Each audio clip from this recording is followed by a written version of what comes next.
شاهد لحظة فوز البطل المصري أحمد الجندي بالميدالية الذهبية في الخماسي الحديث أولمبياد باريس 2024.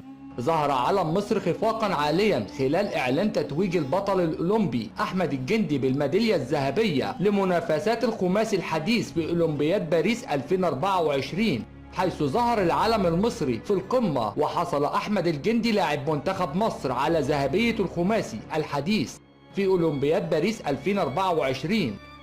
كما تصدر اسم أحمد الجندي لاعب منتخب مصر في الخماسي الحديث الترتيب العام. وانتهى أمس الجمعة أحمد الجندي من التصفية الأولى للنصف النهائي الخماسي الحديث في المركز الأول برقم أولمبي جديد، حيث حقق 1516 نقطة في أولمبياد باريس 2024.